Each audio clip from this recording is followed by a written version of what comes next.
gravar? Tá gravando. Então vamos para a nossa quarta aula do curso Essência do Yoga Sutra. E a gente começa fazendo um mantra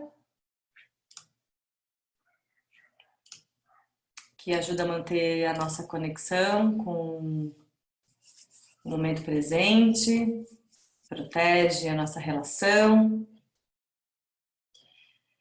O mantra Om também, hoje a gente vai falar do Om, ele também abre essa capacidade de compreensão, né? Limpa e purifica a mente, eleva a nossa vibração para esse conhecimento tão sagrado que é o que está explanado no Yoga Sutra. Então a gente vai fazer todo mundo junto, se souber. Se não souber, você pega o áudio lá que eu mandei no grupo e repete. Lendo, repete. Om Sahana Vavatu Sahanau Bhunaktu Sahaviryam Karavavahai Tejasvinavadhitamastu Ma Vidvishavahai. Om Shanti Shanti Shanti.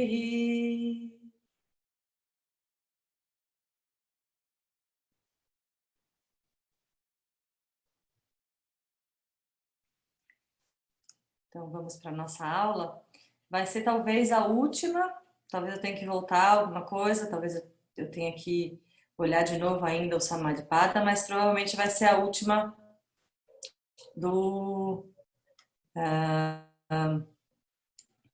desse capítulo.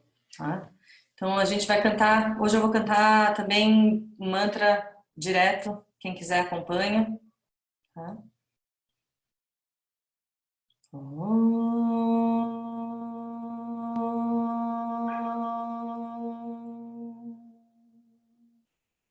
Vande Gurunam Charanarvinde Sandashita Swatma Sukhava Bodhe Nirshayase Jangalikaya Mane Samsara Hala Hala Moha Shantye Abahu Purushakaram Shankar Chakrasi Dharinam Sahasra Shirasam Shvetam Pranamami Patanjalim.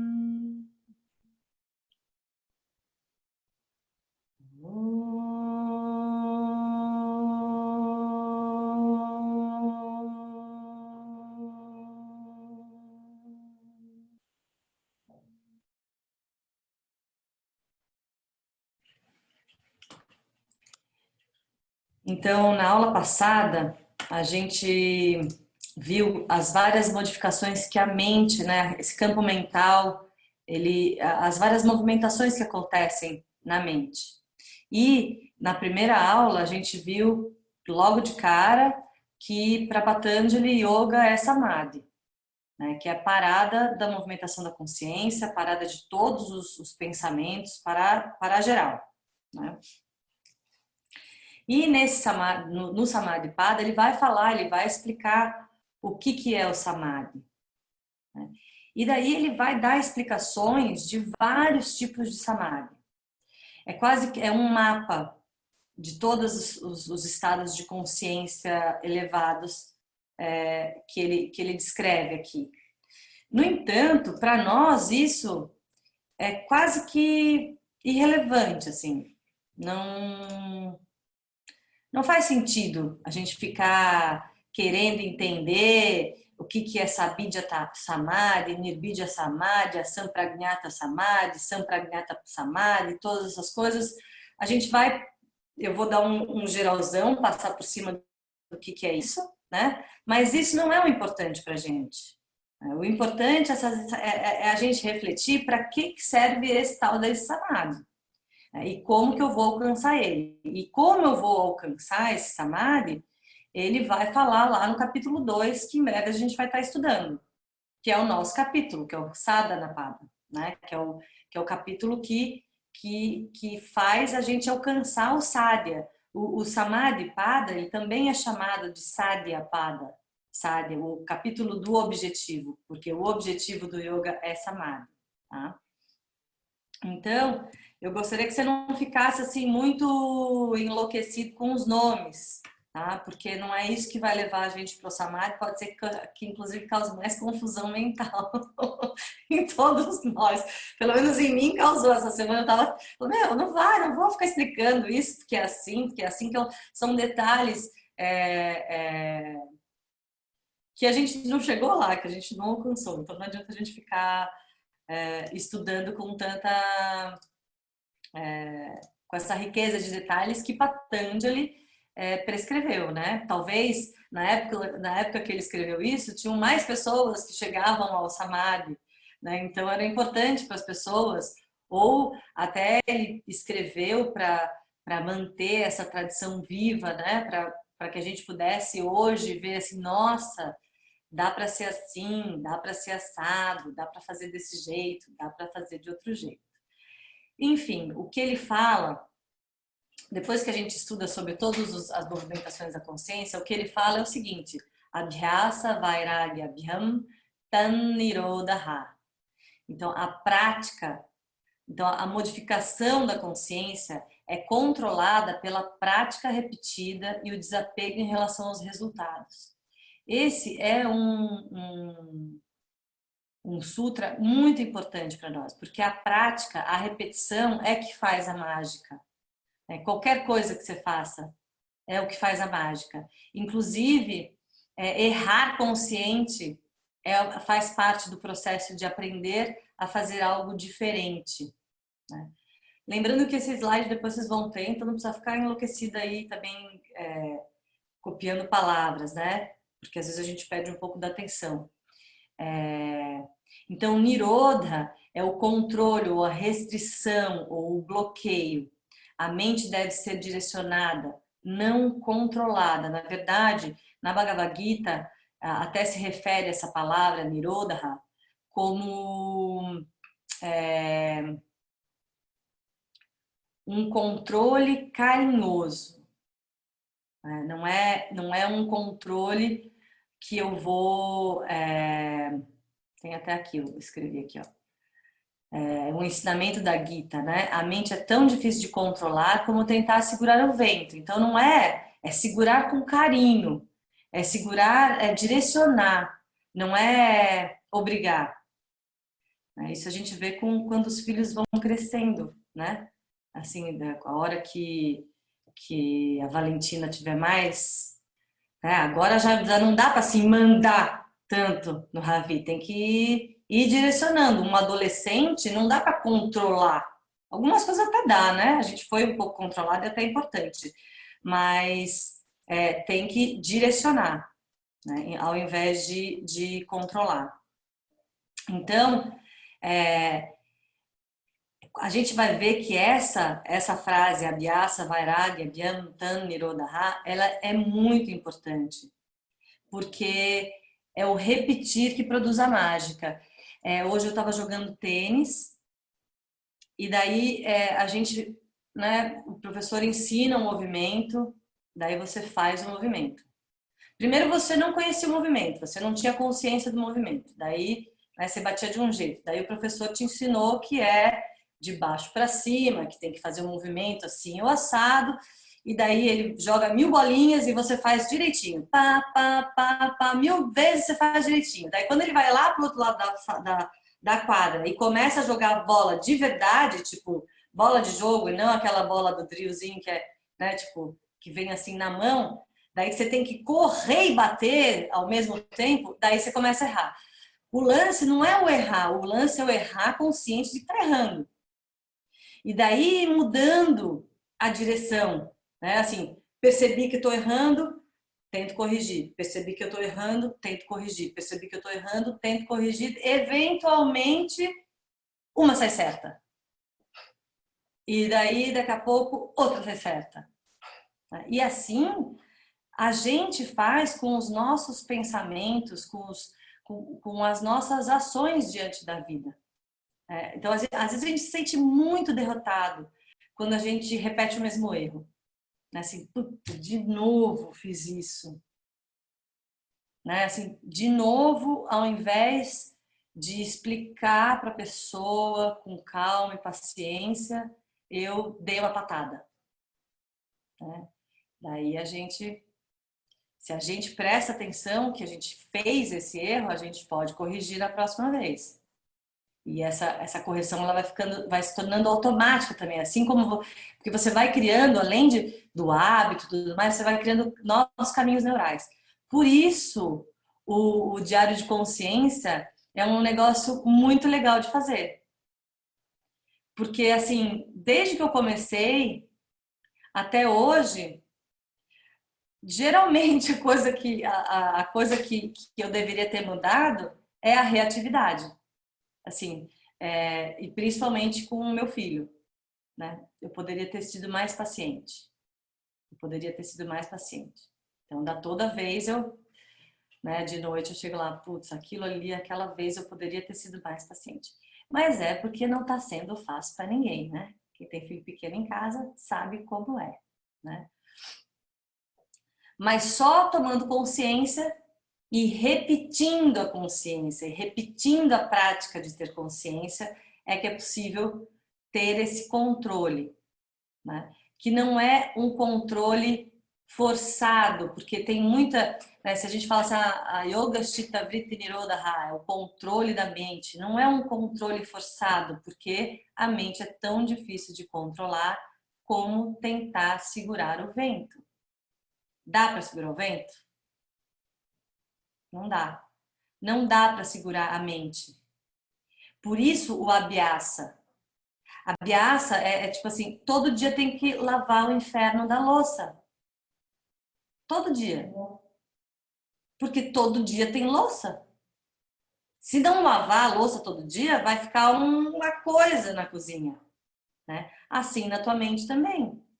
Todo dia tem que dar uma paradinha, tem que dar uma observada. Né? Todo dia tem que dar uma limpada na mente. Para conseguir perceber que por ali assim tem uma sujeirinha a mais que eu posso limpar. Para conseguir perceber que assim, depois que você lava a louça, tá, vai só lava a louça, só lava a louça, só lava a louça. E não faz uma faxina, de vez em quando tem que levantar, abrir os armários, limpar tudo, né? Então, assim na nossa mente também, a gente só consegue ver que tem que limpar tudo quando tá mais ou menos limpo. Daí você fala assim, putz, ali podia limpar um pouco mais. E assim na nossa mente também, porque daí quando sai a sujeira, aquele monte de teia de aranha, a gente consegue perceber o que tem por trás de um pensamento, né? Perceber que a gente tem também pensamentos repetitivos.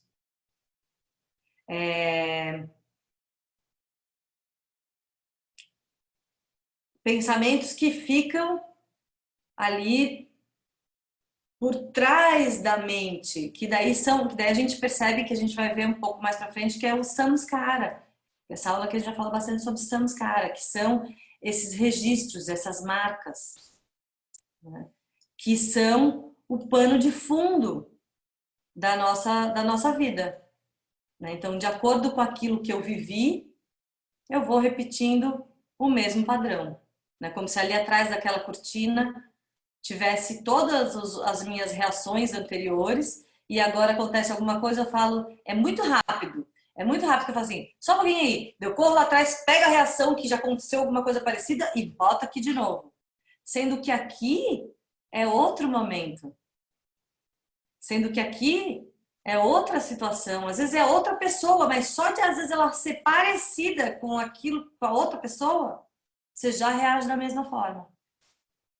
E é muito louco perceber os nossos samskaras, as nossas reações, né? Como a gente tem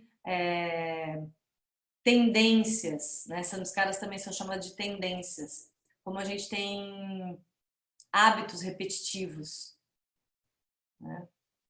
E quando o Patanjali fala de yoga como um caminho de liberdade, através do samadhi, é liberdade desse monte de condicionamento, desse monte de memórias e marcas, registros, tendências que fazem a gente viver o hoje como ontem. Projetar um amanhã como hoje, porque amanhã a gente não sabe também o que vai acontecer, a gente é preso nas experiências que a gente tem, porque é o que a gente conhece. E daí, quanto mais velho a gente vai ficando, mais experiência a gente tem. E daí, mais com medo a gente vai ficando, porque a gente já viu que, nossa, pode ter uma pandemia, que a gente nunca pensou que poderia viver o que a gente está vivendo. Né? A gente agora pode pensar assim, meu Deus, começou, agora sim, agora qualquer coisa que começar em algum lugar do mundo, a gente já vai ser, meu Deus, vai ser de novo aquela pandemia, vai ser de novo aquilo lá. Então, quando a gente vai criando, tendo mais idade, mais experiência, a gente também vai mantendo esses condicionamentos mais fortes, né? Coisas que se repetem, as pessoas que têm, assim, muita gente chega no final da vida com medo da morte, com medo da vida até, né? Muitas síndromes do pânico, né? Essas coisas que paralisam, porque tem impressões de coisas, é um acúmulo de coisas que foram acontecendo e a pessoa não vai limpando, ela vai vivendo de acordo com vai vivendo de acordo com as experiências e não de acordo com o que está acontecendo agora. É aquele que eu já falei para vocês, é aquele óculos, né, cheio de manchas. Tá? Então, para conseguir superar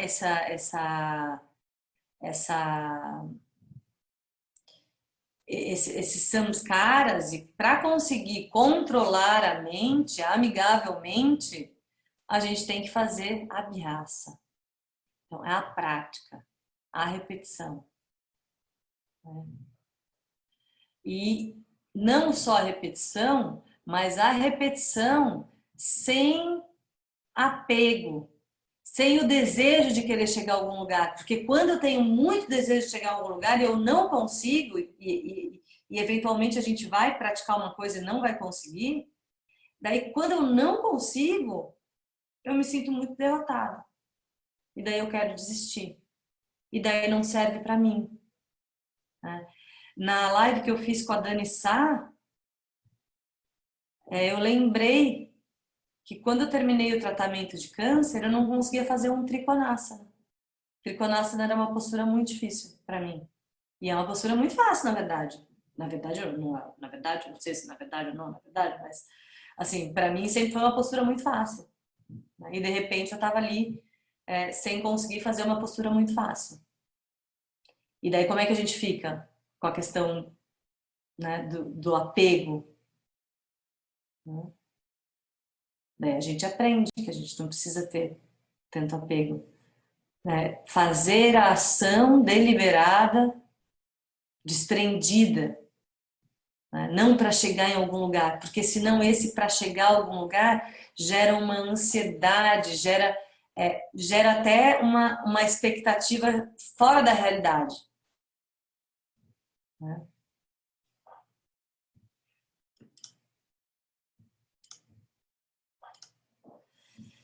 E daí ele vai falar ali, tatrashtital yatnobhya saha. Stital vem daquela palavra stiti, estabelecido ou firme, o esforço, yatna, o esforço se estabelece através da repetição. A prática, a repetição, é o esforço requerido para trazer a mente para o estado de meditação. Então, a repetição é importante. De novo ele traz a repetição. Lembra que o Yoga Sutra são poucas palavras, né? E aqui ele tem dois sutras que ele coloca a mesma palavra. Ele ia falar lá, Abhyasa Vairagya Bhyantam Nirodha. E aqui ele fala, Tatrastito Yatno Bhyasaha. Então é a mesma palavra, a repetição. A repetição produz a mágica. E daí a repetição, não só a repetição, mas a repetição ali, Nairantara, sem interrupção. Esse mantra eu acho muito bonito. Ele fala assim, Satu Dirgakala Nairantarya Satkara Sevito Dridabhumihi Bhumi é a terra, é a base firme, a terra firme, é firmemente estabelecida. A, a prática se estabelece firmemente quando feita por um longo período de tempo, Dirga Kala.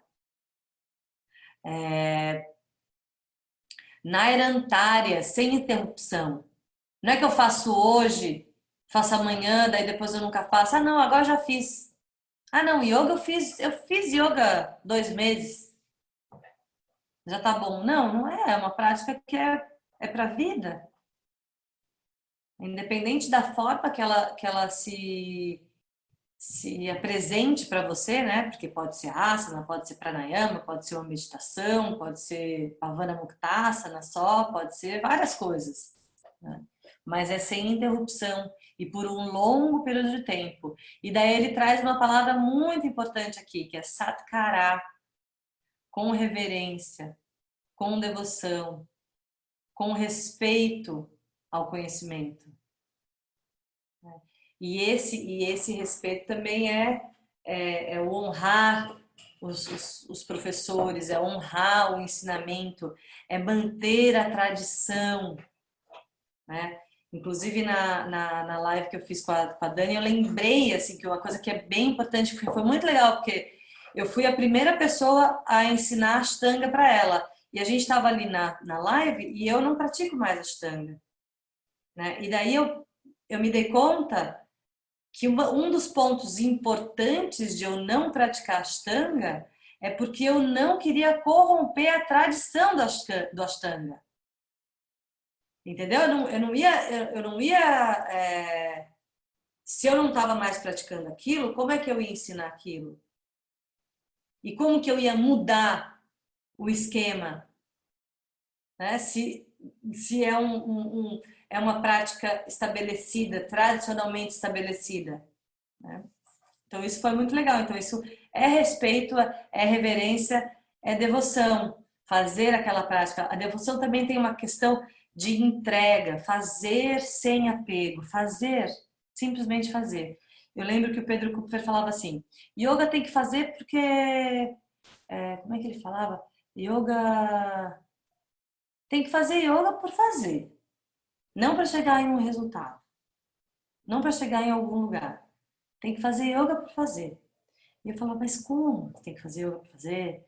Como tem que fazer yoga para fazer? Eu não tenho que fazer o asana, não tenho que fazer isso, eu não tenho que fazer aquilo. Mas como? Eu não conseguia entender aquilo que ele falava.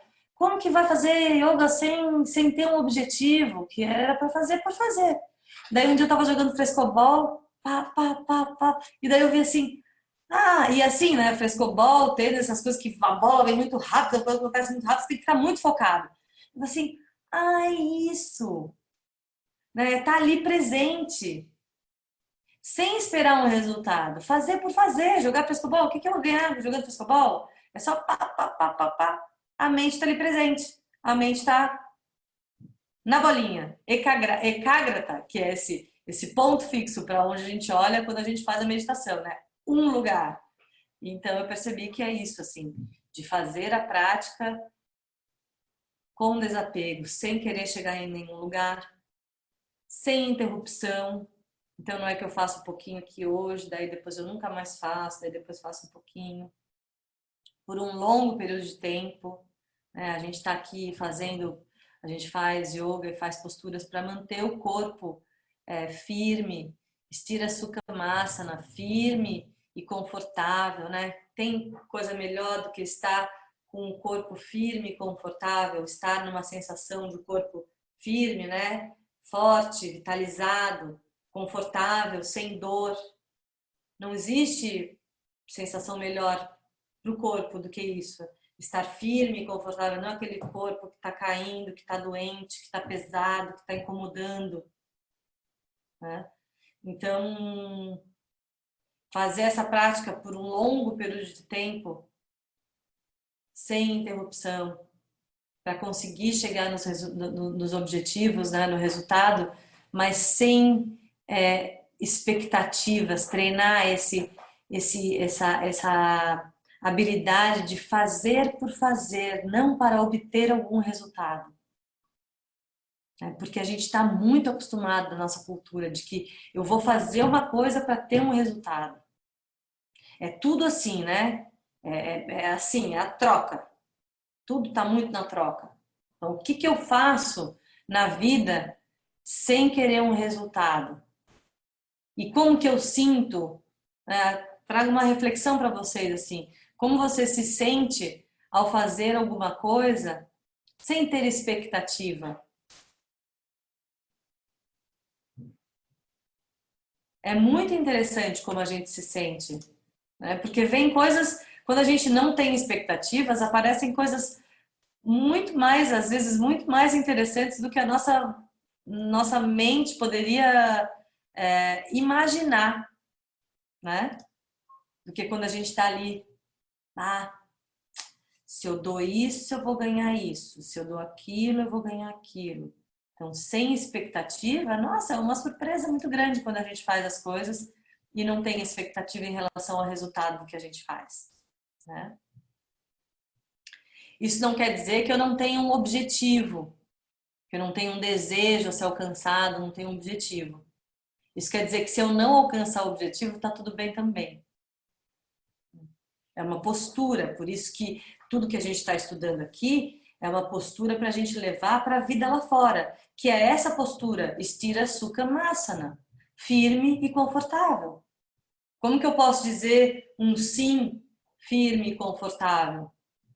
Sim é mais fácil, né? Quando a gente quer. Quando a gente não quer, fica difícil dizer sim. Mas a gente diz, né? Sem querer. Agora, o não firme e confortável, às vezes é mais difícil. Depende de quais são os teus samskaras, os teus registros em relação a dar e receber, ao né, se posicionar ou não se posicionar, aquilo que você aprendeu, os registros, as memórias, os registros que você tem da sua vida. Então, não seria muito legal a gente ter um corpo firme e confortável e ter ações na vida firme e confortável também? Poder falar assim, não, Silvana, isso aí eu não vou poder fazer para você, né? Me desculpa, mas eu não vou poder assim. Ou Renan, eu não gostei, né? Assim, inteiro. Né? Porque no final de tudo que a gente está querendo, desse samário, o samário o que que é? É a interrupção da dualidade. O pensamento, ele faz esse certo, errado, bom ou mal. A natureza do pensamento é a dualidade. Quando eu consigo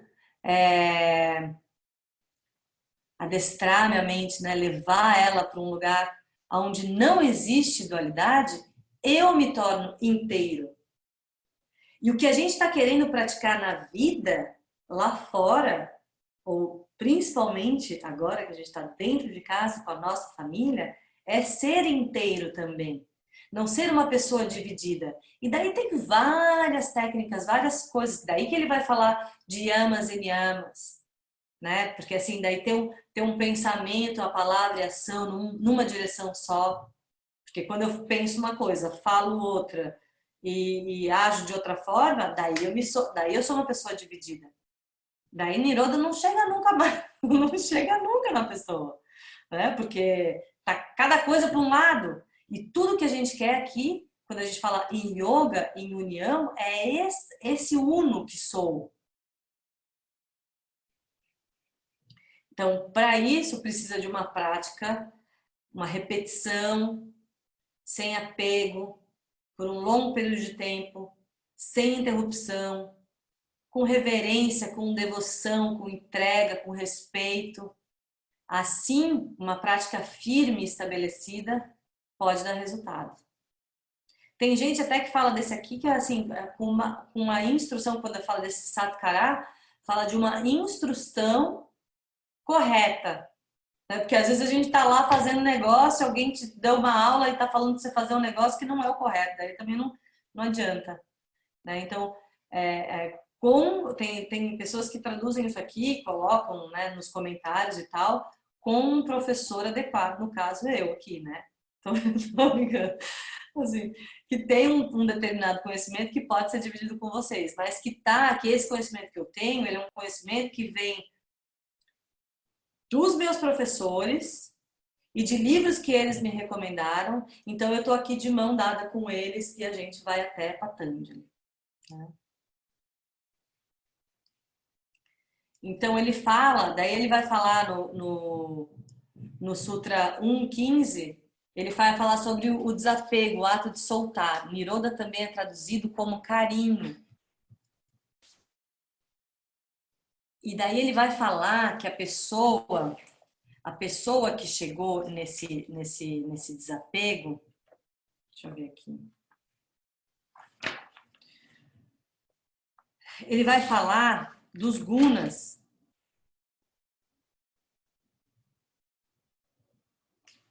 Ele vai falar que o desapego é um desapego sobre aquelas coisas que você viu ou escutou. Ele vai falar que desapego também é, quando alcança o desapego, você alcança o desapego dos 3 gunas. Daí ele fala dos gunas, que são as qualidades que a energia se manifesta no universo. Que eu acho que eu tenho no próximo. Aqui. Ele vai falar. Então, é assim, o desapego daquilo que você ouviu e viu. Então, dessas impressões, desapego das impressões anteriores. O desapego supremo, quando a pessoa tem o autoconhecimento, assim se torna livre dos gunas. Os gunas são, as qualidades da energia que produzem tudo que existe no universo. Então, Sattva é o equilíbrio, Rajas é a qualidade de movimento e Tamas é inércia. Então, quando a gente começa a estudar Vedanta, a gente vai estudar sobre o Tattva Bodha. E daí ele vai explicar como que o universo foi feito. Ele vai explicar sobre Ishvara. E ele vai explicar sobre essas energias. Como que a junção de Sattva com Rajas faz tal coisa, de Tamas com Sattva faz outra coisa, mas no final o que a gente quer com tudo que a gente tem aqui no caminho do yoga é equilíbrio. É equilíbrio. E daí quando isso acontece, Buddhi prevalece, essa mente superior, esse intelecto, esse que tem razão, que tem certeza, né? Porque Manas é a dualidade. Buddhi é a certeza. Mesmo que errada, é a certeza. Então, a certeza também é uma questão de unidade. É isso.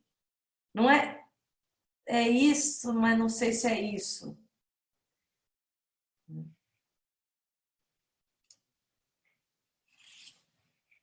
E daí ele vai falar, eu vou ler aqui uma frase do desapego, que é o seguinte: o total desapego é ser mentalmente independente dos objetos de desejo devido ao entendimento de que nenhum objeto ou pessoa pode fazer o outro feliz.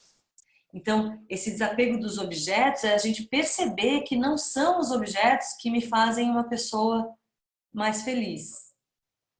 A gente... eu acho que eu falei num outro curso que eu estava no carro com o Ravi e ele falou que queria ganhar na loteria. O Ravi tem 8 anos e ele falou, eu quero ganhar na loteria. Eu falei, tá, então a gente tem que jogar, para ganhar tem que jogar. Daí ele falou, eu falei, mas tá, mas por que você quer ganhar na loteria? Ele disse, porque eu quero comprar uma Ferrari. Daí eu falei, beleza, mas você tá sabendo que não é uma Ferrari que vai te fazer feliz, né?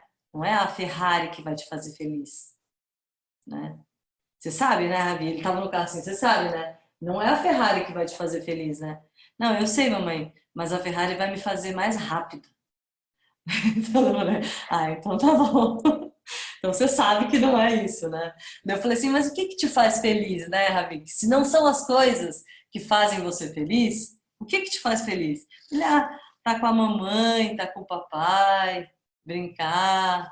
Olha só, né? É viver. Porque o que faz a gente feliz é viver e os momentos que a gente vive, né? As coisas ajudam e não é que a gente não possa ter desejos e coisas. Não é isso. A gente não pode determinar que a nossa felicidade vai ser porque eu tenho um cabelo lindo, porque um dia eu já não tive cabelo. Um dia eu tive meu cabelo todo caiu, né? Ou porque eu consigo fazer uma prática maravilhosa e parada de mão e sei lá o quê, porque eu também perdi todas essas coisas. Não foram essas, não foi isso que me fez mais feliz ou menos feliz, né? Porque um dia a gente pode ter um problema muito sério no corpo, né? Porque pessoas da nossa família podem falecer e uma hora a gente também vai. Então, o que que te faz feliz? O que que te faz uno? Né? São os momentos e a vida em si. E os momentos que a gente vive, e a presença que a gente tem no momento que a gente está vivendo. Né?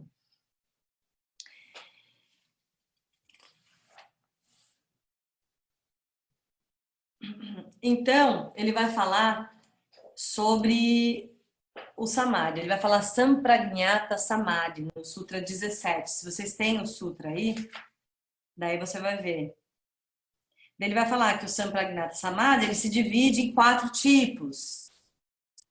Que esses 4 tipos têm 4 níveis, né? O Vitarka, que é a razão, o Vichara, que é a reflexão, a Ananda, que é a felicidade ou êxtase, e Asmita, o senso de individualidade. Então, basicamente, a gente pode dizer que o Samadhi é um estado de fusão total do indivíduo com o todo, que é quando a gente fala que yoga é união. Que daí também tem gente que traduz como Atman e Paramatman.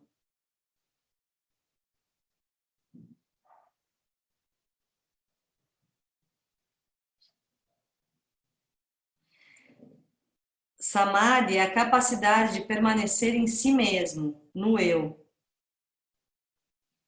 Livre de qualquer qualidade, livre dos gunas, livre de todos, quando fala livre de gunas, assim, livre de todos os objetos. E daí ele vai falar sobre vários tipos de samadhi, mas ele vai falar principalmente desses dois, do Asampragnata Samadhi, Sampragnata Samadhi e Asampragnata Samadhi. O estado de hiperconsciência acontece através do desapego em relação às impressões da mente chamadas samskaras. Este é considerado o samadhi perfeito. Então, a liberdade dessas tendências, dessas impressões, latências, tendências ou pano de fundo. É aquela imagem que a gente tem de uma rua de barro, uma ladeira de barro.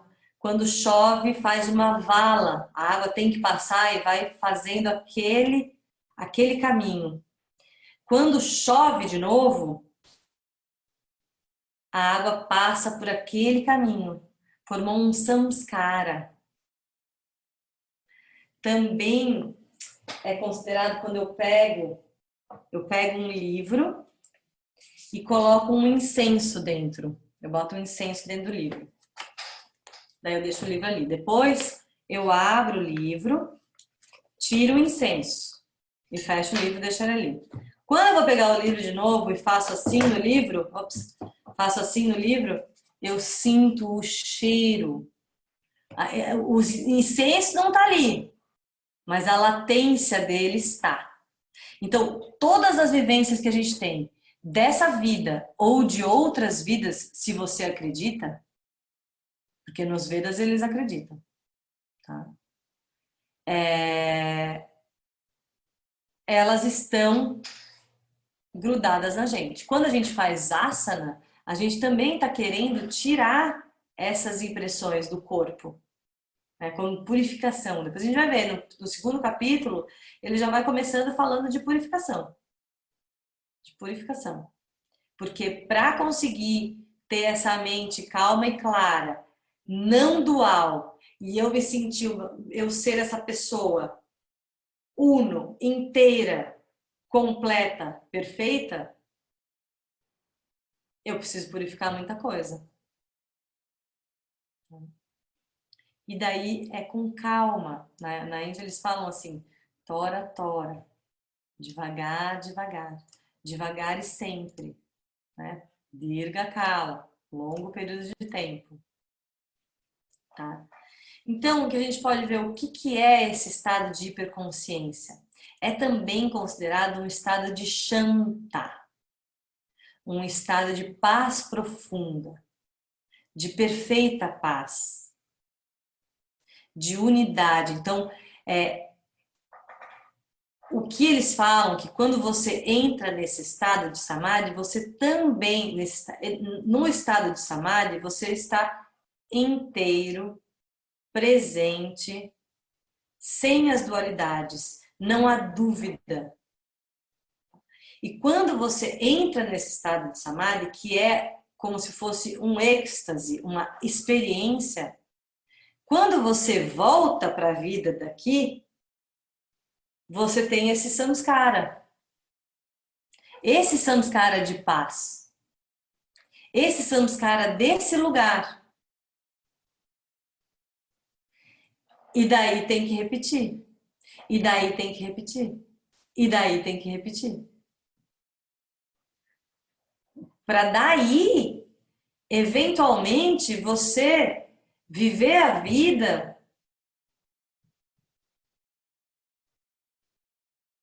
com essa sensação de paz tão profunda que nada abala. Que independe se você está dentro de casa, trancado faz 4 meses, quanto de tempo a gente está em casa, né?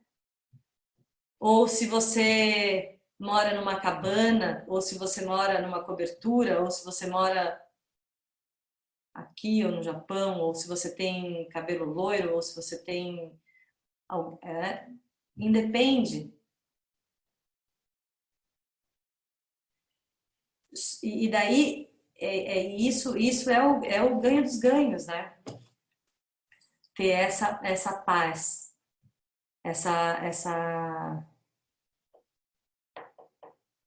esse estado de união que é chamado yoga, né? E que para Patanjali yoga é samadhi, é essa experiência. Então essa experiência ela tem que ser repetida. Então daí a gente usa técnica, né? Daí você usa técnica. Daí a gente usa coisas que lembram a gente, né? A foto da minha professora tá ali, a foto do Dayananda tá ali. Aí eles me lembram. São símbolos que me lembram. Um japamala, às vezes um gesto que você faça, vai para uma reunião pesada, sei lá, ou encontra alguém, daí você faz um gesto, faz esse gesto. Estou inventando. E daí ali você já tem aquela impressão de que você vai manter a calma, né? E daí você vai praticando essa calma que você encontra na meditação, você vai transferindo ela para a tua vida, para as suas ações. E às vezes consegue, e às vezes não consegue. Mas a repetição vai fazer a mágica. E o desapego vai fazer com que você continue fazendo, porque tem que ser prazeroso. Não é um caminho de tapas só. Até tapas tem que ser prazeroso. Não pode ser, não é um esforço que produz aversão dentro de você. Tem que ser alguma coisa que seja bacana, porque senão também vai produzir desconforto, você não vai querer fazer. A Glória fala que você tem que sair da meditação com um gostinho de quero mais.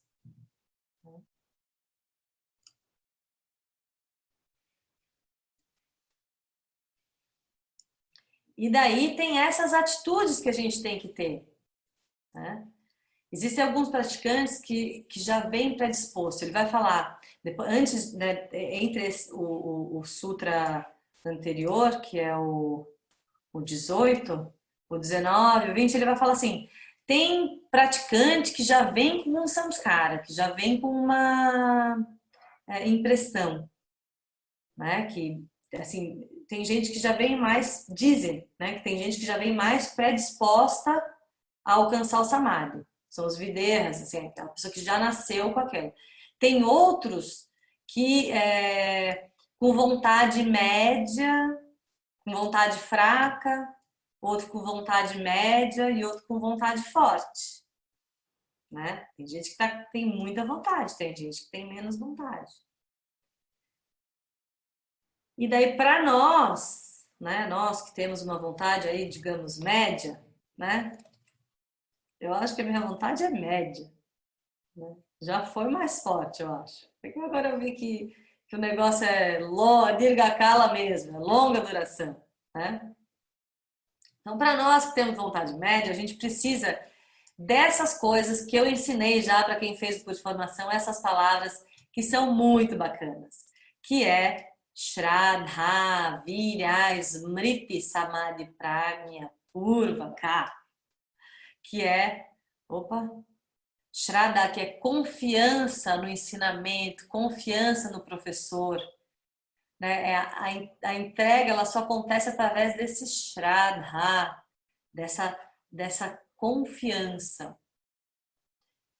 Outra coisa que é importante é Virya, que é a força para seguir, para dar continuidade. Porque a força do início, eu tenho muita. A força do início, para mim, é assim, e ter uma ideia, para mim, é rápido. Para inventar um negócio para fazer. Agora, dar continuidade necessita de um esforço. E o Smriti, que é importante, que é o poder da memória, é o reter o conhecimento, ter a impressão do conhecimento, reter aquele conhecimento, botar mais conhecimento em cima, esse samskara que porque samskara não é negativo, não é positivo, não é negativo, ele é, né? Mas ter esse poder da memória em relação aos conhecimentos. Tem uma questão da memória que eu acho muito legal, que Krishna chegou um dia e falou, a minha maior qualidade, não sei se foi exatamente assim que ele falou, né? Faz muito tempo já que ele falou. Ele falou, ele falou a minha memória é o meu bem maior. Porque a minha memória vive no esquecimento. Assim, mas como assim a minha memória vive no esquecimento? A minha memória, eu tenho a capacidade do esquecimento. Né? Mas como assim? A gente tem que ter memória? Como assim a capacidade de esquecimento? A capacidade de esquecimento é a capacidade de perdoar, é a capacidade de deixar as impressões do passado irem embora. Então, essa capacidade do esquecimento, né? De poder apagar, de poder deixar para lá, de poder desapegar, de soltar aquela experiência. Então, é uma capacidade muito importante, a capacidade do esquecimento. Não poder deixar as coisas passarem, né? Não ficar revivendo. E daí acontece uma coisa agora, como aconteceu antes parecida, daí eu revivo aquilo tudo, daí eu vou botando mais impressão em cima, né? Mas para tudo isso, para ter essa capacidade de esquecimento, é importante perceber, é importante ter a consciência observadora, ter esse sakshi, né? Então, na nossa prática pessoal no tapete e na nossa prática pessoal na vida, né? O poder do esquecimento. Eu contei para vocês do, do perdão, né? O poder do esquecimento é o poder do perdão também, né? Que a Swami, foi nesse grupo que eu falei que a Swamini, eu fui assistir uma palestra e ela foi assistir uma palestra de um indiano. Chegou lá, o indiano botou uma americana para falar. E eu falei, não acredito. O indiano falou, tipo, 5 minutos e botou a aluna dela para falar. Eu vou dar assim, vou dar um curso aqui para vocês. Vou dar aula 5 minutos e vou chamar alguém dos meus alunos para dar aula. Vocês vão ficar loucos comigo, né? Daí fiquei com ódio daquilo, ficava olhando aquela mulher, aquela americana com a roupa toda branquinha, sua menina, né? Tipo, desapegada. Eu pensava assim, meu Deus do céu, aperta os botões dessa mulher, quero ver se ela não vai reagir. Quero ver se ela não vai. Queria ver apertar os botões dela, que se ela vai Hatha Yoga no Shasana agora, né? Não, não vai, eu ficar a minha cabeça lá, né? E ela falou do poder do esquecimento. Ela falou que o perdão, ela começou a falar sobre perdão. E dela falou que quando a gente não perdoa uma pessoa, é como se a gente estivesse entrando numa jaula junto com aquela pessoa. A gente está presa a ela. A gente está presa a ela e a gente está presa à impressão daquilo que aconteceu com ela. E não só ela falou isso, eu falei, pô, daí já é um ganho perdoar, né? Quando você está preso dentro da jaula com a pessoa que te fez mal, perdoar já vira um ganho para mim. Então eu já vou querer mais. E não só você está preso na jaula junto com ela, como ela que está com a chave na mão para você sair. Então eu já gostei da mulher, né? Já vi que eu estava julgando, observei e vi que tipo não tinha nada a ver, que o Swami tinha razão, que a gente tem que ter essa coisa, né, da devoção. Então, se eu vim aqui e ele falou que é para estudar com ela, é para estudar com ela, e assim foi. E achei muito legal essa coisa do esquecimento e dessa capacidade, né, de,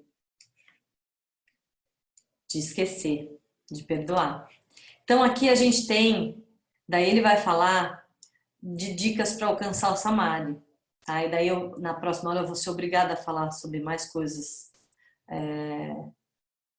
sobre as dicas de como alcançar Samadhi. Mas ele vai falar desse Sutra 23 até o 28, ele vai explicar sobre Ishvara. Então ele vai, através da entrega a Ishvara. Ishvara é o todo, é a causa de tudo, a consciência que está dentro, fora e através de tudo que existe. Ishvara é a causa do universo e, ao mesmo tempo, a manifestação de tudo que existe, pois a manifestação não é diferente da causa. É também a ordem cósmica que mantém tudo em funcionamento. O yogin que compreende a natureza de Ishvara naturalmente cede sua resistência às leis que governam o universo, faz as ações que devem ser feitas por ele e recebe seus resultados sem se sentir vítima das circunstâncias. Então dizem que quando a gente entra no Samadhi, a gente tem essa, como se fosse uma sensação de Ishvara. E daí ela fala, daí o Patanjali vai falar assim, Ishvara é um ser diferente do indivíduo, totalmente livre de sofrimento, livre de ação, livre do resultado das ações e, das impressões, dos samskaras. Tá? Daí ele fala, nele há a incomparável semente de todo conhecimento. Ele é também o primeiro mestre devido à ausência da limitação de tempo. Então, ele não é limitado ao tempo.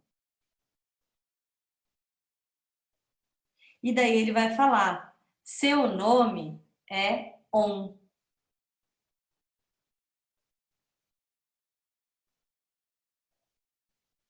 Ishvara não pode ser determinado por uma palavra qualquer, pois ele é tudo, toda a criação e a causa dela.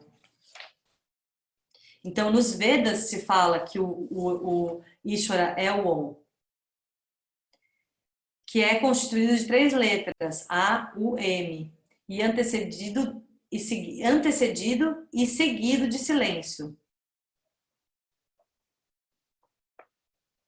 Então, daí o Om tem várias explicações, né? Que é o A, o M, é a trilogia, né? Brahma, Vishnu, Shiva, né? Sattva, Rajas e Tamas.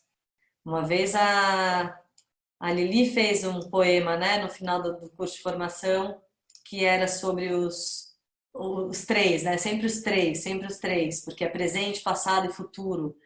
O Om e dizem, né? Outro dia até estava ouvindo o astrólogo Quiroga, que é muito, acho ele muito incrível, assim. Até não dá muito, às vezes até a gente não entende o que ele está falando, né? Mas é bom, às vezes, quando a gente não entende, é bom, porque daí tem alguma coisa pra gente aprender, né? Se a gente entende tudo, é porque tá tudo fácil, né? Mas ele tem umas coisas aí. Ele também falou da questão do universo, de ser tri, não é dual, ele é tri, né? Ele é esse presente, passado, futuro. Né?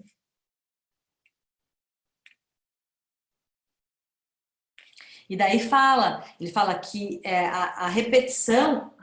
a repetição do mantra, ela deve ser feita apreciando o seu significado. Então, quando a gente canta o Om, a gente deve olhar para esse espaço interno entre as sobrancelhas, imaginar que a cabeça está aberta, assim, tem uma tampa assim aberta, e deixar essa energia fluir, né? Deixar o Om acontecer.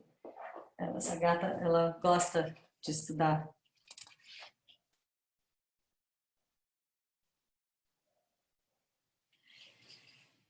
E daí na próxima aula a gente vai falar dos obstáculos que vêm através da através da vida mesmo, né? O que que acontece? Quais são os obstáculos que acontecem? Que é importante a gente saber. Então, isso aqui, o que Patanjali fala, é um guia. Ele vai te dar todas os passos, né? Do que pode acontecer na mente. E ele também vai dar dicas do que fazer. Então, como tarefa para a próxima semana, se você puder terminar de ler o Samadhipada, assim, tipo, a toque de caixa, tipo, sem ficar se preocupando, daí você faz. Tipo, alguém falou aqui alguma coisa? Ah, tá. Certo.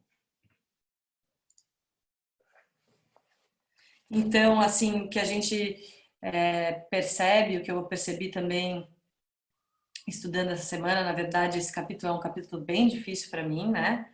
Porque fala de uma coisa que é muito não palpável e não experienciada, na verdade, né? Que é o samadhi. Mas o que dá para perceber é que o samadhi é essa experiência da não dualidade, né? A experiência do inteiro, do se tornar inteiro. E ai, gente, ela sempre gosta de aparecer na aula, né? Fica aqui agora, fica. E através dessa experiência, você encontra uma paz profunda. E é isso que a gente quer, poder estar vivenciando tudo que a gente vive com uma paz profunda, né? Se sentindo inteiro.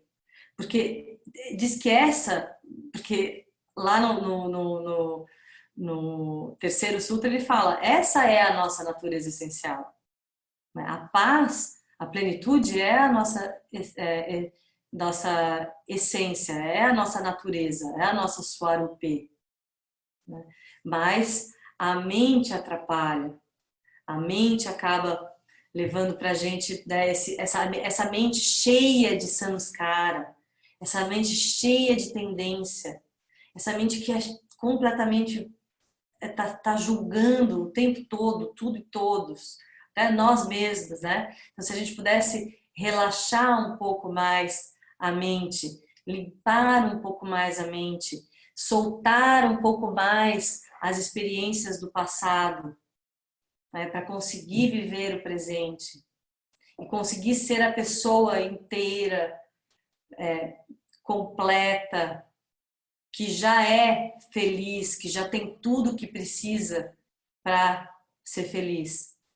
Mas esse o grande desafio, é encontrar esse óculos que está na cabeça, né? Ou a chave que está no bolso e você não percebe que a chave está no bolso.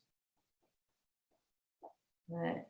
Então, para isso precisa de prática. E eu acredito que todos que estão aqui já tiveram resultados interessantes na vida e que mesmo sem ter chegado ao Samadhi, ou tendo chegado ao Samadhi, percebem o benefício que o yoga tem na nossa vida, né? Nas pequenas coisas que acontecem e nas pequenas mudanças que a gente pode fazer.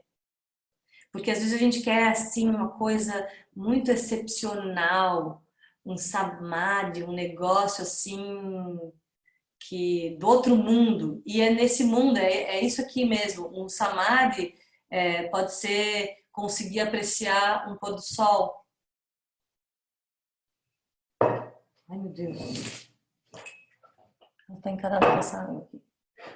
O samadhi é poder estar presente com a tua família, percebendo os momentos, né? Estar no presente, estar inteiro, né? Estar com uma mente assim que não é tão subjetiva, não é tão cheia de coisas, ela é uma mente que é mais objetiva mesmo. A gente está tentando fazer, através da prática do yoga e do estudo, ter uma mente mais objetiva e não tão subjetiva. Normalmente subjetiva é aquela assim, que o cara tem uma história que é assim, daí furou o pneu do carro na estrada e longe, assim, longe de tudo, tinha uma luz bem longe lá e o cara tava sem macaco. Daí ele começa a andar para ir lá ver se alguém tem um macaco, para emprestar para ele. Daí ele vai andando. Daí na andada, na caminhada, ele vai pensando como é que ele vai perguntar. Daí ele pensa, vou perguntar assim, assado, né? Vou falar assim, daí a outra pessoa vai falar assado, daí eu vou falar assim, daí outra pessoa daí vai falar assado, daí eu vou chegar lá, daí ele começa, mas eu acho que daí o cara não vai me emprestar, porque não me confia em mim, porque não sei o quê, começa a botar empecilho e começa a fazer aquele diálogo dar errado, assim, né? Tipo, não sei o quê, daí ele já começa assim, porque você não tem consideração pelas pessoas, e começa um monte de coisa. Quando chega, o cara abre a porta, ele já pega assim, pega esse macaco e faz o que você quiser. Já começa a xingar o cara, né? E assim, e tipo, o cara, tipo, what? Então, porque ele criou e a gente fica criando pensamento na cabeça. Né? A gente fica fazendo diálogos internos, né, de acordo com todas as nossas experiências do passado, né? Aquela coisa assim, eu sei que fulano é assim, é porque você é assim mesmo. Isso é bom, isso acontece muito na família, né? Os samskaras os samskaras familiares são muito fortes. Porque a Camila é assim mesmo, né? Então, e também que tem a praga da mãe, né? Sabia que praga da mãe pega, né? Diz que a praga da mãe pega. Daí a mãe fala, porque é bagunceira. Daí a pessoa vira bagunceira, né? Daí a gente tem que tomar muito cuidado, principalmente quem é mãe que vai falar pro filho, porque praga de mãe pega. De pai diz que não pega, mas de mãe tá comprovado. Tá? Então, vou abrir para perguntas. Vamos ver, né? Quem quiser perguntar, vamos ver se eu vou saber responder.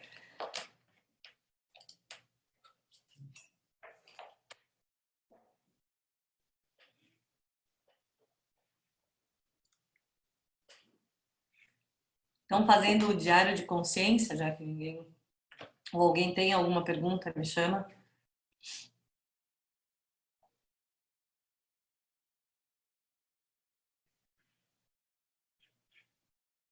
Fala, Ali. Eu fico pensando. Pera, ativa o teu som. Peraí. Tá ouvindo? Tô, aham. Eu fico pensando sobre os samskaras e já é tão difícil a gente ter a consciência deles desta vida, né? Então, assim, putz, é muito yoga, é muita terapia, é muito autoconsciência de observar e aí faz a mesma coisa e fala, putz, fiz de novo isso.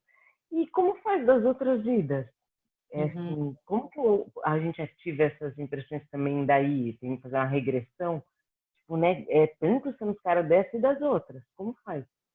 Sim, é. Uma vez eu perguntei para a Glória assim, por que que a gente não lembra das vidas passadas, né? Por que que a gente não lembra daquilo que passou e tal? Dela assim, olha, Camila, já, assim, só lembrando do que aconteceu nessa vida já é um problema, imagina lembrar das outras. Daí, nesses samskaras de vidas passadas, tem as questões kármicas mesmo, né? Até quando eu adoeci, ela falou também que é uma questão kármica também, né? Uma doença, assim, tipo, câncer é uma doença que é considerada, né, por essa cultura também, ou doenças que já vêm com a pessoa, tal, como impressões kármicas, né? E propósitos e coisas, né, que você vem com habilidades e tal.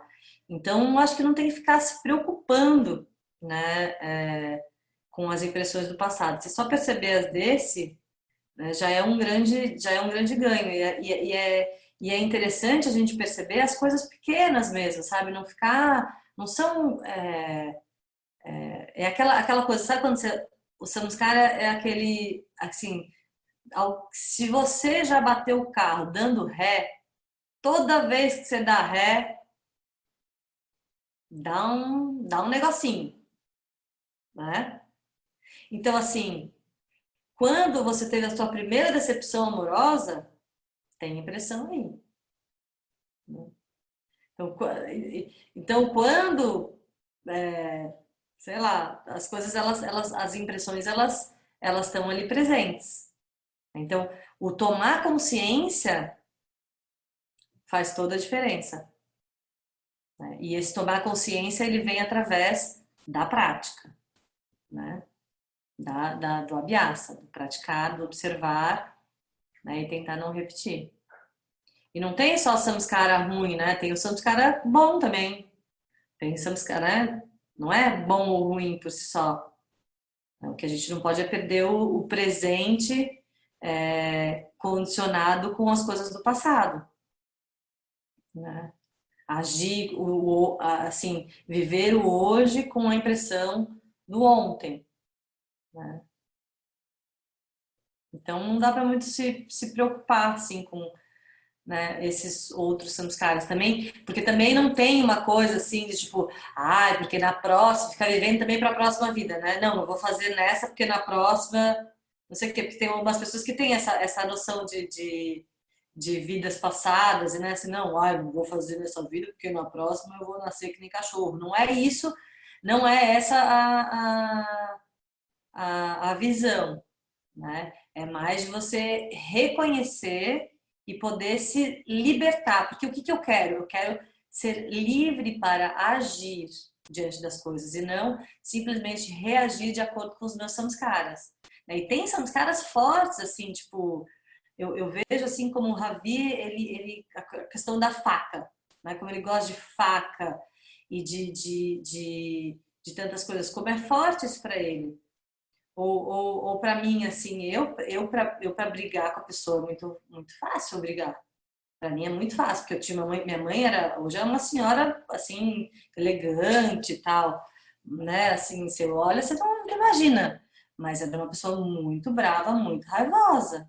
E daí foi em terapia que eu fui ver que eu não precisava ter aquela raiva toda, né? Que aquela raiva não era minha, era um comportamento aprendido, né? Porque minha mãe, imagina, criou 3 filhos sozinha em São Paulo, né? A família toda em Florianópolis, ela é em São Paulo com 3 filhos, criando os filhos sozinha, entendeu? Outro dia até a gente tá conversando, ela assim, mas minha filha, não era assim. Eu falei, mãe, eu sei que você não era. Ela assim, e você sabe por que que eu fiquei assim, né? Assim, sei, mãe, sei, porque você, assim, né? Tipo, sei, aham. Você vai falar de novo do meu pai, né? Tipo assim, tudo bem, né? Ele fez o que ele pôde também, né? Mas como então, né? São as impressões e coisas que a gente vai aprendendo, que daí quando a gente vai tirando essas coisas, é que a gente vai encontrando a própria natureza, né? A própria natureza da Camila não é brava, briguenta. A própria natureza da Camila é divertida e rindo, né? Eu me sinto muito mais feliz assim, não só porque, mas eu me sinto muito mais eu quando eu sou capaz de fazer uma besteira, brincar e sei lá o quê. Quem já fez aula comigo sabe como é que é, né? Fazer uma piadinha, tal, ter essa coisa que tem o Sadhguru, já viu? Eu gosto muito dele. Sadhguru, que ele, tipo, tira onda, né? E todos eles, o Swami Dayananda também, tira onda, assim, né? Eles começam a falar das nossas coisas, né? Da questão humana e como ela acontece, e começa a tirar onda da cara da gente. Daí daqui a pouco você tá rindo, e daí você percebe que você tá rindo da tua própria desgraça, né? Porque ele tá falando uma verdade tão profunda ali, e você tá rindo. E assim, claro, é ótimo, porque quando você ri, você relaxa, né? Quem sabe dessa forma você aprende, entra dentro da cabeça, né? Porque quando tá muito sério, o papo tá muito sério, fica complicado de a gente aprender, né? Tem aqui, o samadhi do budismo é diferente? Eu não sei. Eu não sei, Alan, eu não sei do budismo. Fala, Renan. Oi, eu queria saber, fiquei com uma dúvida assim, em relação, a gente tem um objetivo central do yoga, que é esse controle, que é Nirodha, para a gente aprender a fazer amizade com a mente, né?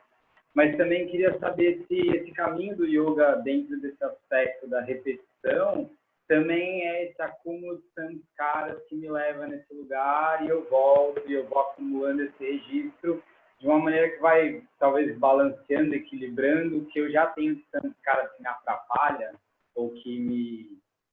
Não sei se deu para entender. Tipo, eu queria saber se o yoga também é esse caminho na repetição de acúmulo de samskaras em relação a isso que me ajuda, né? Aquela questão do conhecimento válido, né? Aquela questão que traz o aprendizado também. Sim. O lance do yoga e da repetição é realmente criar esses samskaras, tipo, positivos, né? Tá. É criar esse novo caminho neural, né? Criar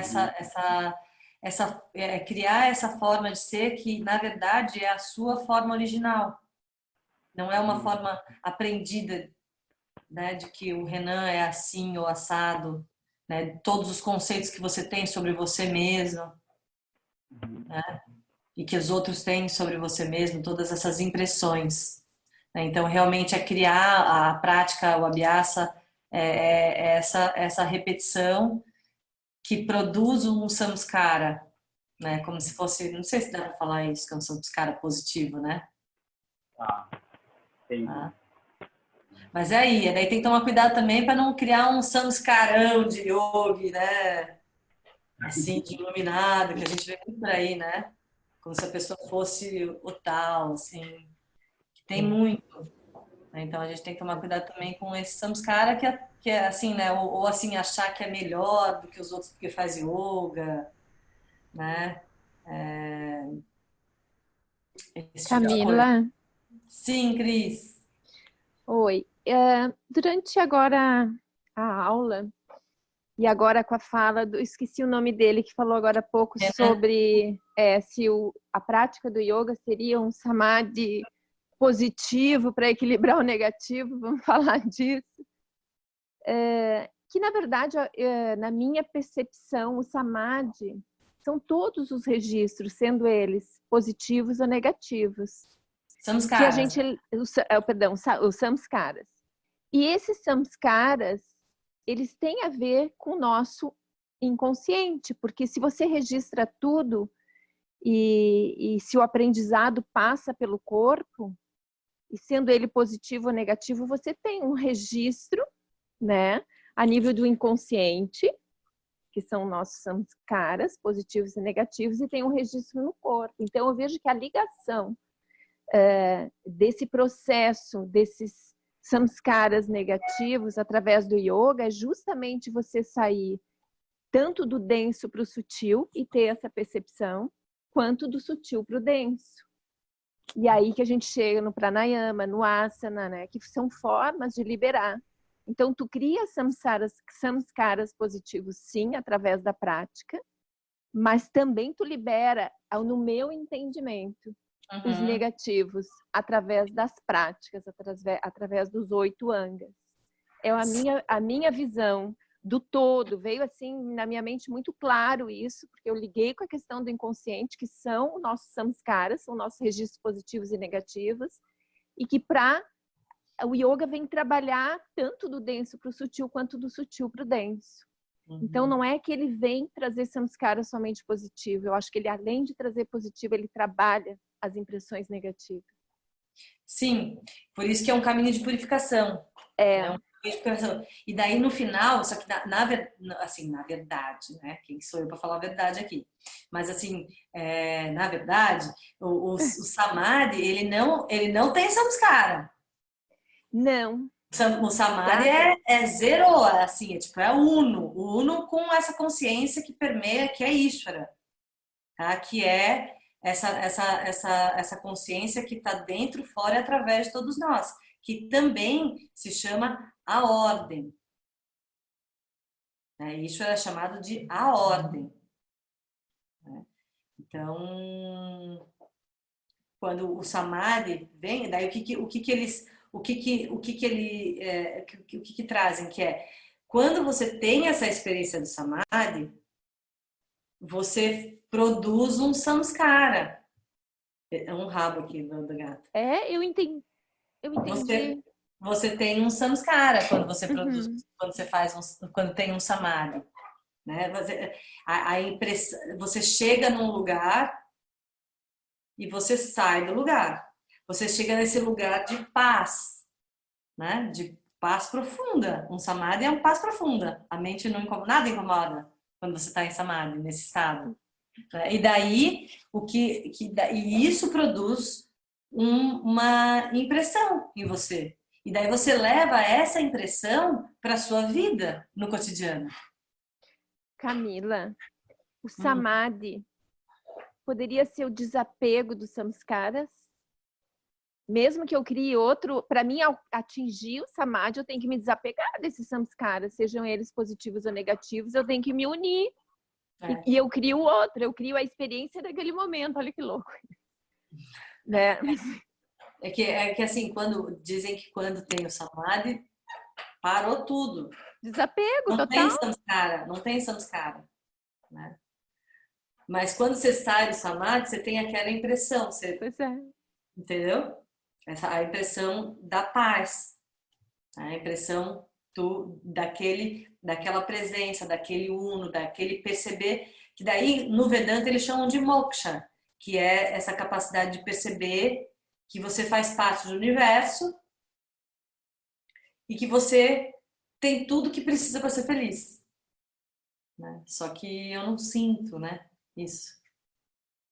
Então, quando a gente tem o samadhi, a gente cria essa impressão. Tá, aqui a Thalma colocou, em vez de lutar contra os samskaras do passado, a gente cria novos samskaras, novas impressões para desenvolver uma nova rota. A gente está criando impressão o tempo todo. Tudo que a gente faz cria uma impressão. Né? Por isso que a vida de yoga é uma vida que cria boas impressões, digamos assim. Então, tudo que eu escolho, quando eu tenho essa vontade por moksha, que é esse sentimento de completude, de inteiro, de em paz, de perfeito, de pleno, tudo que eu faço na minha vida cotidiana vai na direção de moksha. Tudo que eu faço vai na direção desse meu objetivo maior, né? Desse sadhya, que é moksha. Então a gente vai meio que trocando. Fala, Bruna. Então, Camila, moksha é o sentimento que a gente experiencia através do samadhi, é isso? Ou moksha e samadhi são sinônimos? São sinônimos de tradições diferentes. Entendi. Tá? Samadhi, para o Vedanta, samadhi é um êxtase. É na meditação que você tem essa parada dos pensamentos e você se torna uno com o Ishvara. Tá? E moksha, no Vedanta, é um conhecimento. Você, através do intelecto, você sabe e você vive a vida percebendo que você faz parte do todo, que você é pleno, que você já tem tudo que precisa para ser feliz. Tá? E daí, Certo. assim, começa, que também assim, né, parece, assim, a impressão que eu tenho é que começa você percebendo que não são as coisas que te fazem felizes, mas os momentos, a vida, né? Daí tem os caminhos, né? E Entendi. o caminhar é o interessante, né? O observar o caminhar. Por isso que o diário de consciência é tão legal, porque você observando o caminhar. Sim, Né? sem dúvida.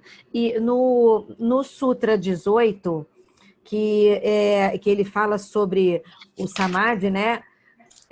Acontece através do desapego em relação às impressões da mente, que esse é considerado o samadhi mais perfeito. Em outras aulas você tinha falado que a gente pode experienciar o samadhi em pequenos momentos, às vezes olhando um pôr do sol, ou, né, coisa assim. Nesse Sutra 18, especificamente, que ele fala desse samadhi perfeito, ele se refere a uma coisa mais contínua, como se você conseguisse manter essa experiência mais tempo, ou esse samadhi perfeito também pode ser muito, muito breve?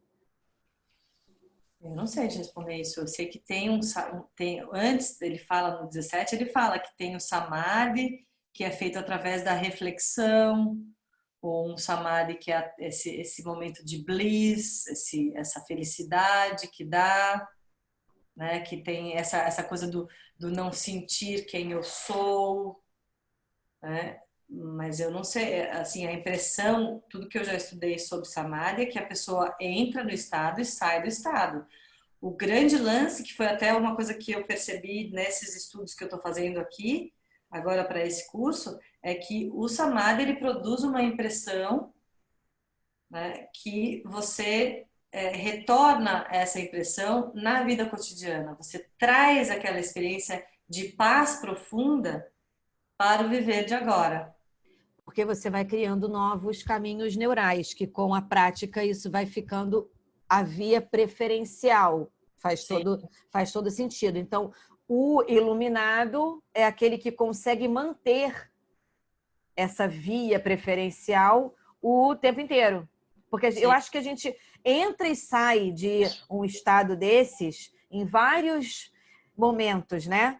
Uhum. E aí manter esse equilíbrio e essa unidade o tempo inteiro é que é o grande desafio, né?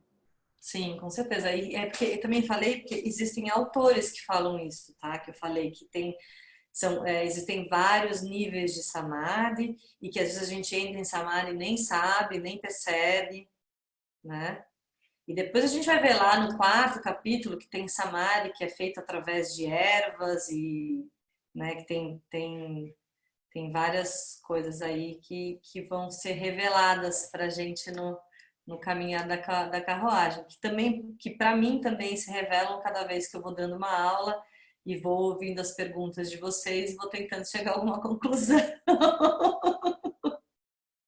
Às vezes esse capítulo aqui eu fico assim, meu Deus do céu, tô enrolando eles pra caramba, né? Porque não tem uma compreensão assim tão profunda, né? Disso aqui, dessa que é uma experiência, na verdade, né? Que eu não vivi essa experiência, pelo menos assim, essa do total ali não passou por mim ainda, né? E diz que quando a gente morre é um Maha Samadhi, né? Diz que quando a pessoa morre, assim, o fulano de tal teve um Maha Samadhi, né? Que é a absorção total, assim, tipo, foi, né? Ah, estive perto do Maha Samadhi, bem pertinho ali, ó. Mas deu tudo certo. Então, acho que é isso, né?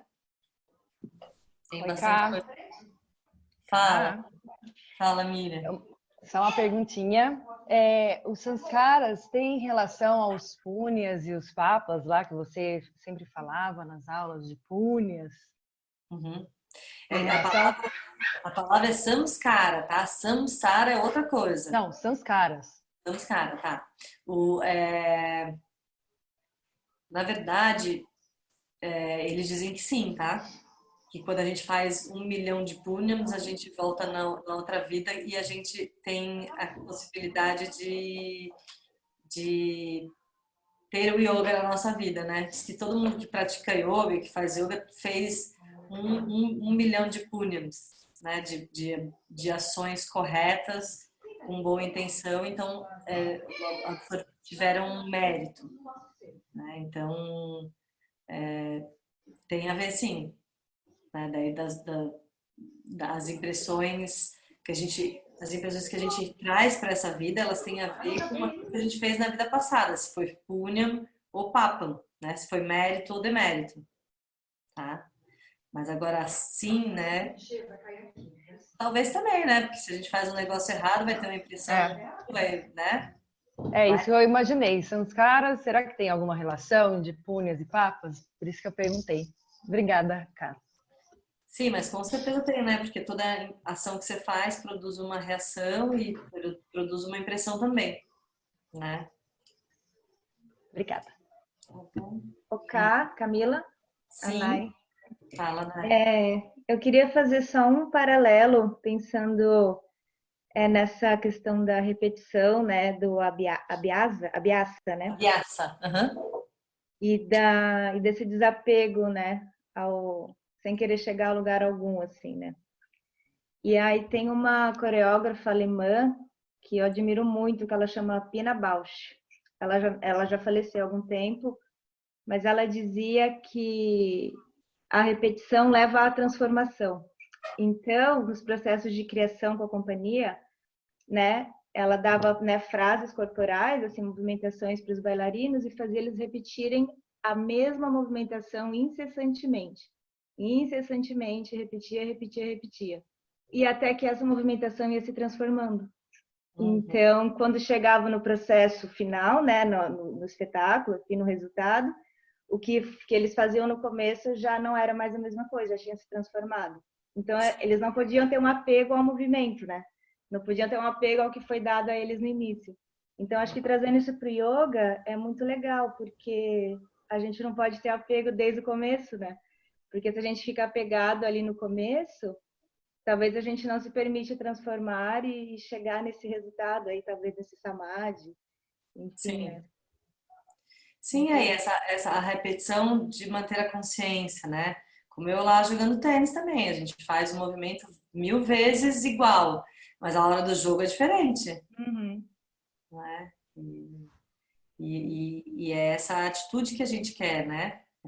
Daí a gente treina uma atitude de paz, né? A gente treina uma atitude de tudo bem, de estar tranquila, de estar com a mente limpa, de estar, né, todas essas coisas que vêm hoje em dia, a comunicação não violenta, tudo isso aí já estava lá nos Vedas faz tempo, né? De você não ter julgamento, de você poder ouvir o que está sendo falado, não ouvir e já tá com todos os teus samskaras ali gritando para já responder, né? Então é muito, o que eu acho muito incrível que é um conhecimento tão antigo que fala pra gente agora, né? E realmente faz toda a diferença na vida, né?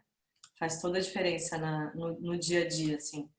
Se não estiver fazendo diferença no dia a dia, tem alguma coisa que tá errada, né? Não tá funcionando, tem que fazer alguma outra coisa. Porque o ideal é a gente pegar essa prática física e essa meditação e essa mente mais calma para atuar no mundo onde as pessoas estão com um sistema nervoso muito nervoso, né? E o yoga, ele acalma o sistema nervoso, né? Ele dá aquela baixada, né? Para daí as coisas vão te tocando mais devagar e você daí tem capacidade de absorver e responder e agir e não reagir, né? Mas é assim, algumas vezes algumas coisas, determinados assuntos são mais fáceis, outros assuntos são mais difíceis, né? O que é importante da questão do desapego é não se sentir um derrotado quando não consegue, né? Porque tem muito isso assim, né? Às vezes me odeio porque não consegui fazer, ou né, fica muito triste, ou isso não é para mim, então, né? E daí a gente vai ver que Na próxima aula a gente vai falar sobre os obstáculos que Patanjali fala que ocorrem nessa caminhada. Tá? Muito legal, obrigada, Nayara. Então, acho que é isso por hoje, né, amiguinhos? Então, junta as palmas das mãos, em frente ao coração.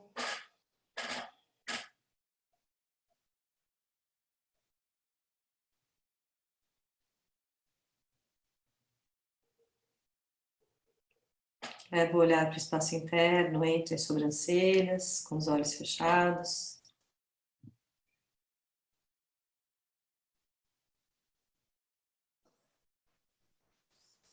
Entoamos o mantra Om, lembrando que ele é o corpo sonoro de Ishvara, a consciência que permeia tudo.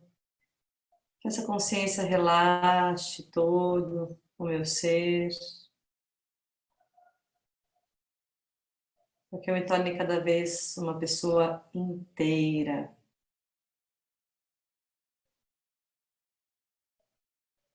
Em paz, o Shantipat.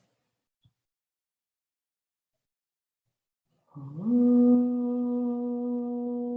Shanti, Shanti, Shanti.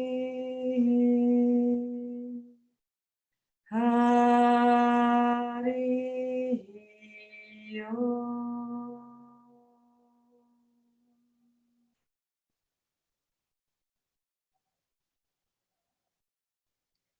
Namastê.